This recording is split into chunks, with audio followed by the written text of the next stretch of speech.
Have you ever wondered why some people get drawn to you like you're an inescapable magnet? It's not because you're breathtakingly beautiful or the most perfect person in the room. Some people fall for you as if they're falling into the dream they've carried their entire life, and you're just a symbol that represents that dream.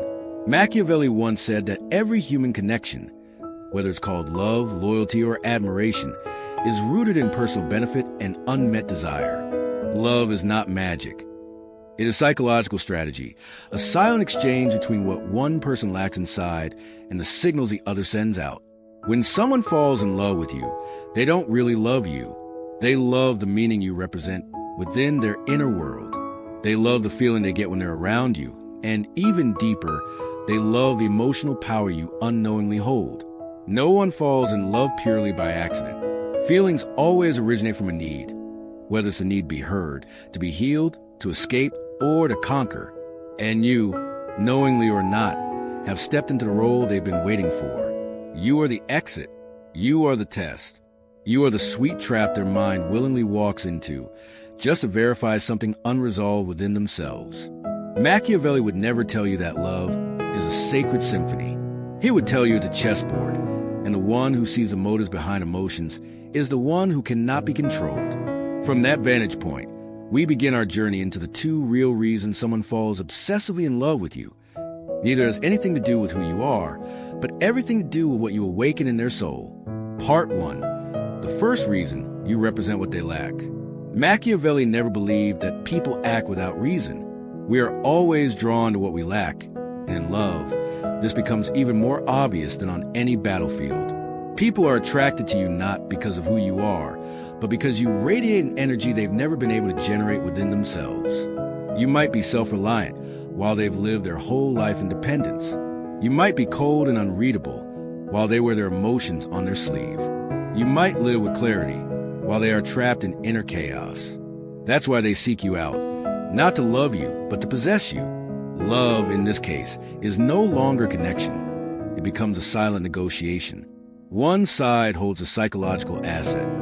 The other one craves it. They don't even realize it, but their mind is operating like a strategist. They approach you with gentle eyes, but behind that look is a purpose. They need you as a tool to compensate for what they lack. And you, if you're not aware, will believe they love you for who you are. You'll confuse emotional dependence with sincere affection. You'll call admiration connection. You'll think their gaze is love when in truth, they're simply obsessed with an idealized version of you they've created in their own mind. Machiavelli called this the illusion of power in relationships. When the other person offers you the light of admiration, they are unconsciously handing over control of their emotions to you.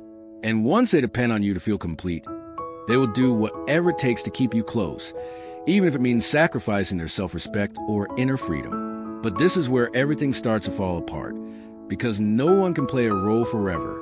You will grow tired of being someone's perfect mirror. You will begin to reveal your humanness, your mistakes, your contradictions, your limits. And when that happens, the pedestal they put you on will begin to crack.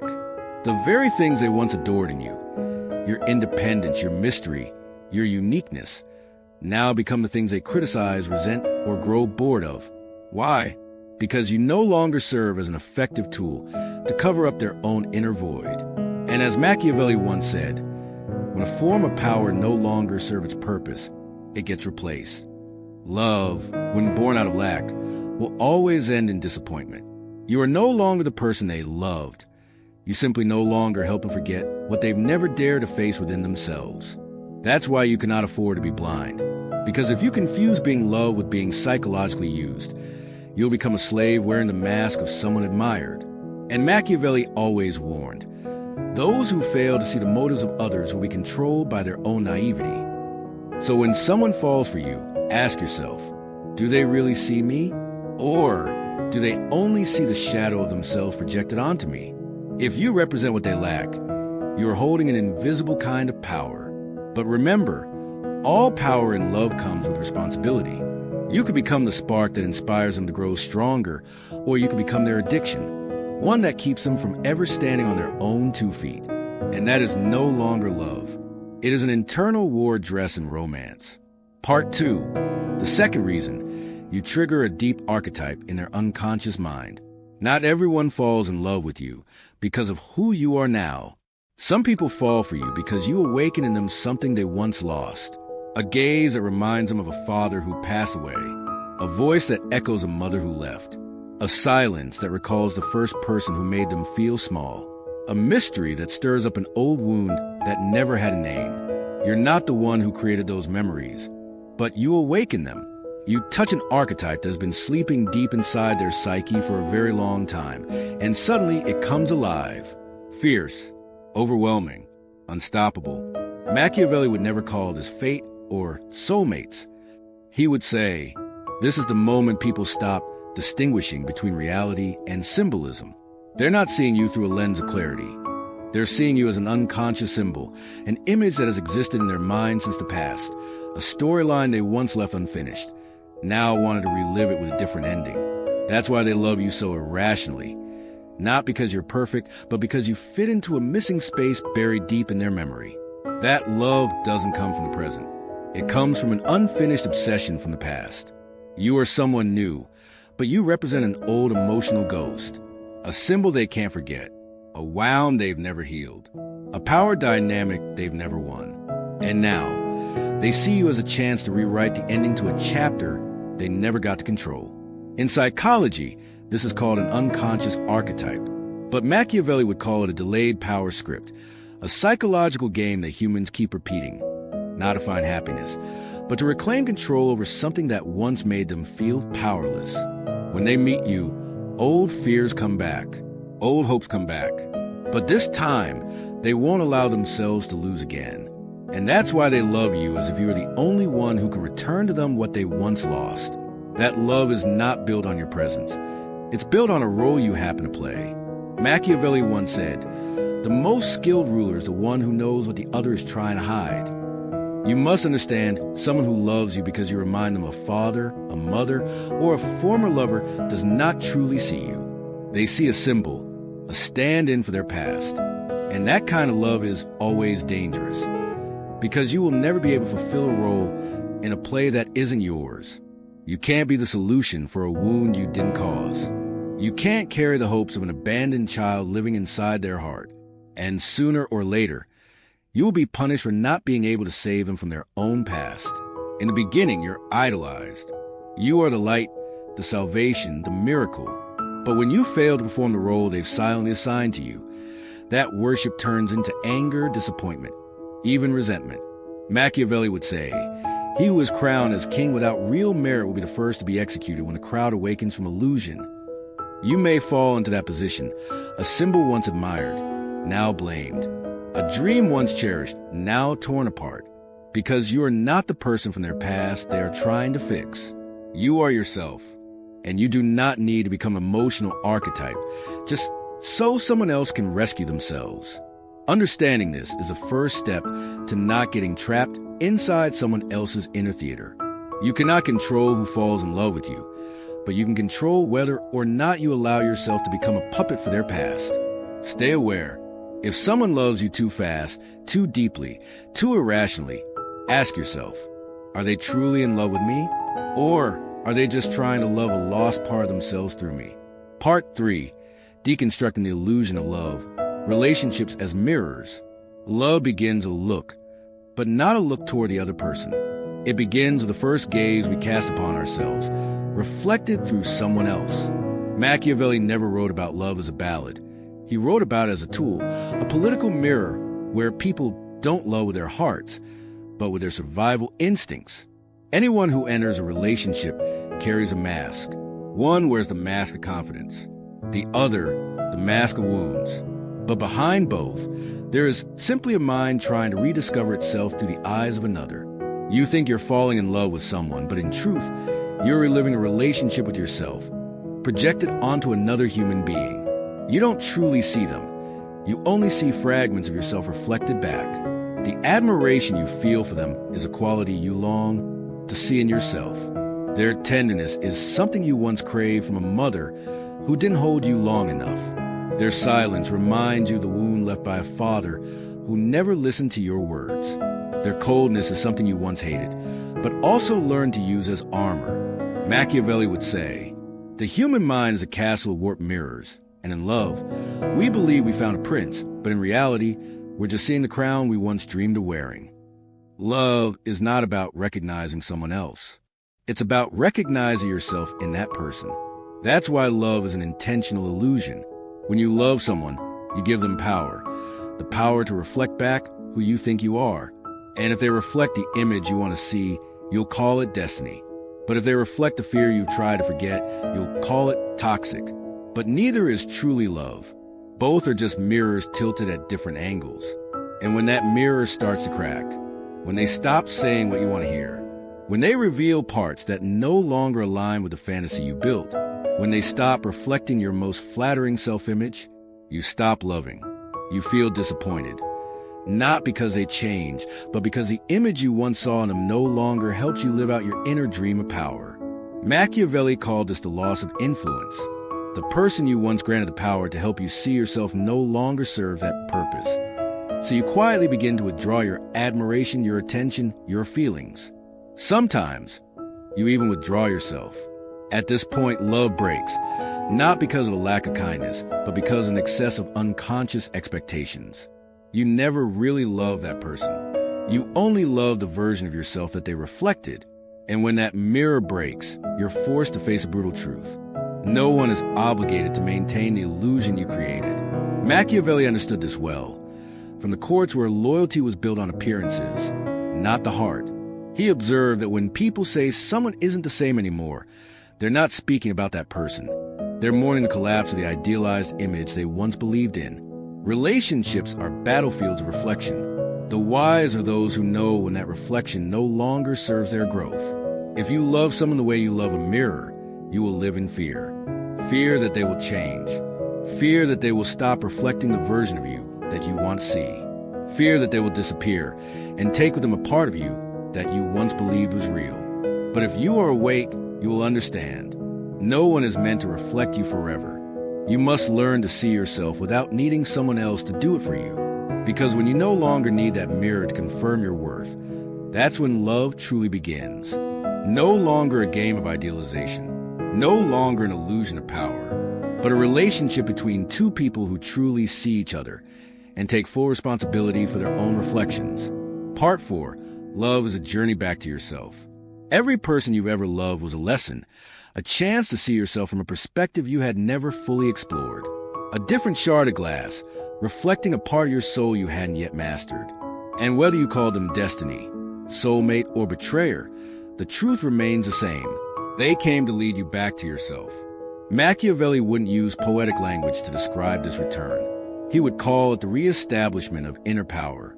A wise ruler, no matter how deeply in love, never allows their heart to be held entirely in someone else's hands. He once wrote, "No one deserves full control over your mind, no matter how important they make you feel." Love itself is not the mistake. The mistake is losing awareness in the process of loving. The mistake is forgetting who you are and beginning to define yourself through someone else's gaze. You'll find yourself behaving like someone you barely recognize. You stay silent so they won't get upset. You smile even when your heart is breaking. You overextend just to make them stay. You apologize for things you didn't do wrong. And in the end, you become a prisoner in the very relationship you once called love. But Machiavelli would look you straight in the eye and say, "No love is worthy if it demands you surrender your sovereignty." Take a closer look. The people who hurt you the most were also the ones who made you believe they could complete you. They promised you presence and withdrew as if their absence was a final punishment. But no one can take from you what you never gave them in the first place. And that is what Machiavelli wants you to understand. You gave too much, not affection, but power. The power to feel worthy. The power to be loved without having to perform a role. The power to keep your most authentic self intact without fearing abandonment. You thought they rejected who you were, but in truth, you never let them see the real you. You only showed them the version you thought they wanted. And that's not love. That's a transaction, an unconscious negotiation for acceptance. Machiavelli would say, "A true king never negotiates his existence with anyone. He exists and others must adapt. So must you. You don't need anyone to love you in order to know you're valuable. You don't need another gaze to confirm you belong. True love doesn't begin when someone walks into your life. It begins when you stop trying to make someone stay. When you pause and look directly at yourself. See the wounds. See the weaknesses. See the longing to be filled. And still choose to hold your ground, even if no one comes. That's when you no longer need anyone to complete you. You choose to love as someone who is already whole, who wants to give not out of need, but out of overflowing peace.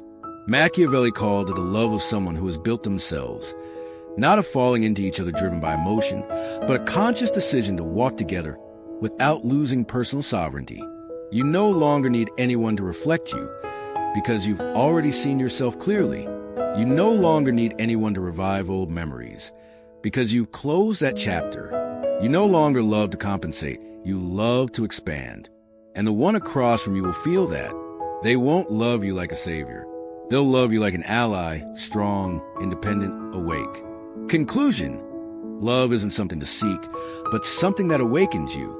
We grow up believing that love is something out there, a person who will arrive, an open pair of arms, a place to hide when life gets too cold.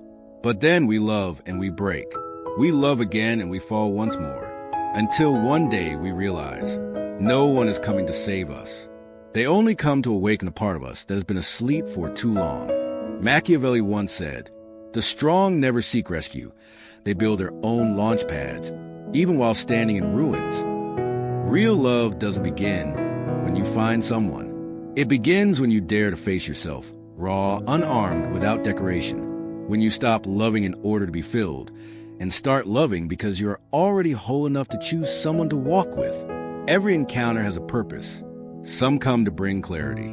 Some come to touch a wound you thought had healed. Some come only to give you a push, to fall to the bottom, so you have no choice but to rise on your own feet. Machiavelli never looked at love with dreamy eyes. He saw it as the ultimate game of power, where the winner is the one who stays awake in the storm of emotions, where the strong are those who know. No one can possess you unless you lose yourself first.